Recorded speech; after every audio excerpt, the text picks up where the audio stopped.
it's only really possible to make slow changes that stick. So what I mean by that is that if you want to improve something in your life and you try and do it too fast, too soon, go all the way straight away, it's most likely going to fail. Yeah, there are some people that can, for example, quit cold turkey or just implement some sort of program into their life, but most people, myself included, can't. It has to be a slow process. So for me, I've been on a years-long journey of self-improvement, and I've made this same mistake over and over and over again. I've gone too hard too soon. I've tried to change everything all at once, or I've tried to do an extreme change. So I'll give you a couple examples. When I started exercising, I asked my big gym friends what they did. How much did they lift? What did they eat? How often did they train? And I copied them. Suffice to say, this didn't work.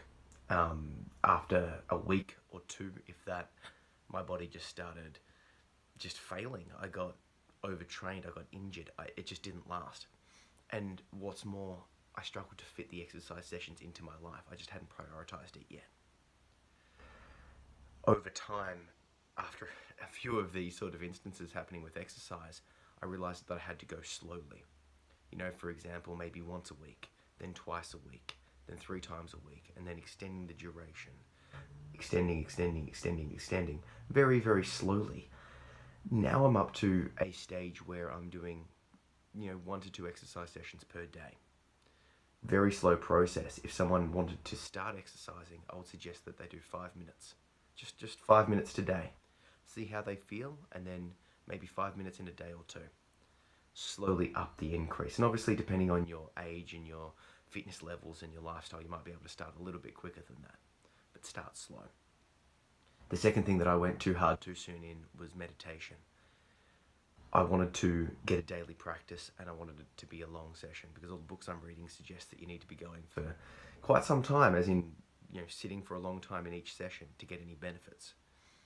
So, sat, long time. Once again, the sessions were terrible, I hated it, and I couldn't maintain it. So then my psychologist recommended me, this is years later after lots of attempts wanting to meditate, but not quite being able to develop a consistent practice. My psychologist suggested to me that I do 8 minutes per day. 8 minutes is not a lot, not that long if you think about it, but it's long enough to start getting small amounts of benefits from the meditation. So I started with 8 minutes. Then over time I added 1 minute each day. Just one. Up it. And then now I'm at a stage where I'm doing 20 minutes in the morning, about 10 minutes during the day, and about 15 minutes just before bed. So slowly, incrementally increasing. Because once again, anytime you put something into your life where it takes time, time's got to come from somewhere, right? So for me to meditate in the morning, I had to get up earlier, and I had to cut some things from my morning rituals. Does that make sense? If you want to put something into your life, something has to come out. For me, I cut all TV years ago, and that just gave me lots of time back. If you add up the amount of time you spend every day watching TV, and this includes, on your phone, social media, YouTube, Netflix, games, all that sort of stuff, work out how much time you're spending on each of those, and work out if you can cut down on some things. Obviously, there's an argument for relaxation and sort of refreshment time. I get that completely. But do you need to spend all of that time? Or is some of it recovery and some of it just because you're there now? So maybe if you are doing 3 hours a day watching TV or screen time, cut it down to 2. And now you've given yourself an hour of time. Yeah?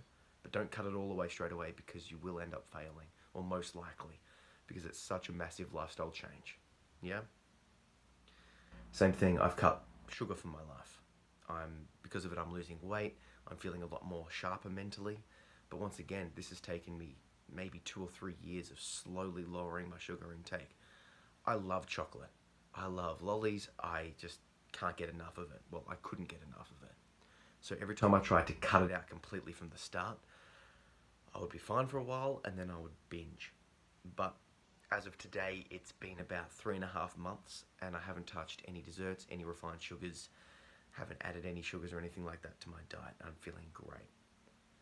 I honestly don't feel like I have any need or desire to go back to eating sugar.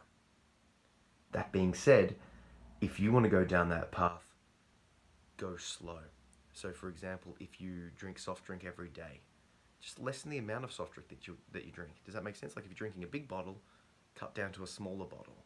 If you're having chocolate every day, rather than having a massive bar, have a smaller bar. If you're having 2 sugars in your coffee, go down to 1, then go down to half. Do you see what I'm saying? It's slow change is the only way to make lasting change, because we're creatures of habit. So we get used to things being in a particular way. We get up at a certain time, we do certain things, we have certain structures, we get used to certain tastes. So with food, for example, if you're trying to make a massive change, it won't work. One of the things I'm working on right now is moving towards a more vegetarian lifestyle. Once again, I've tried this in the past, went too hard too soon, and I failed. So now I'm cutting down to 2 portions of meat per week and 3 of fish per week. So that means I'm having 2 vegetarian days, 2 days where I'm having a serving of fish with dinner, 3 days with fish, and 2 days with meat. Now, the vegetarians out there will be like, well, you're still killing animals, you're still doing this. Yeah, don't care. I'm going to slowly get down that consumption. Does that make sense? Because I know over time, if I go down this, then eventually I'll either be able to cut it down to a certain level, I might be able to cut it completely, or maybe I'll find a level that I'm comfortable with. But I know that from the past, when I've tried to cut it all completely, it's just too hard. It's too hard to change those habitual patterns that I had. The final one I would suggest is, and this involves making more time for other habits, is waking up early. So let's say your current wake up time is 7:30, and you want to start waking up early. You know, like if you listen to for example, Jocko Willink, he gets up at 4 o'clock or 4:30 every morning. If you just try and cut your wake up time significantly, like by an hour or 2, it's going to suck. You're going to hate life. And, you know, sleep is so vitally important. One of the major factors that Jeff Bezos, you know, the Amazon CEO, one of the richest people in the world, maybe the richest, one of the prime factors that he classifies for his success is getting enough sleep. So don't just cut it straight away, right? Instead, tomorrow, rather than waking up at 7:30, wake up at 7:29. Yeah? Then the next day, 7:28. The next day, 7:27. You sort of getting the point of what I'm saying here? That way, over time, you'll be able to get down your wake up time. In 60 days, you'll be down to 6:30, but it won't feel like a massive change. If you have the patience to wait 2 months, you will have an extra hour in your life every day. Now, obviously, you can't keep cutting, because you'll get to a natural barrier where you'll find that if you're waking up more, too early, you'll struggle. You'll be tired for the rest of the day. You won't add any benefit to your life. But slowly cut it down, slowly get lower, and eventually you'll be waking up at a time where it's optimal for you. And what should you do with that extra time? Well, why don't you add a meditation session in? Add pull up a Memrise or Duolingo app and learn a language. Do some exercise. Play the guitar, read a book. With that extra time, you can add positive habits to your life. Things that you've wanted to do, but you can't justify for the time. Does that make sense? So the overall thing I'm trying to get across here is change habits slowly. Because unless you do, it'll be very hard for them to stick over the long term. And that's the goal. The goal isn't to just have a quick fix, because quick fixes 99% of the time don't work. Change habits slowly. If you like this video, I'm drawing the lessons from this from my next book, How to Get Your Shit Together. I'll put a link below so you can check it out. It's coming soon. The process of recording the audiobook, but I'm going to release it as a paperback, ebook, and audiobook, and I hope to have it out by mid-December 2018. But check the link below. If you like it, sign up for my email list, and I'll be able to send you emails of the blogs and the videos and the podcasts I'm doing, but also keep you updated on when How to Get Shit Together is coming out. Thanks.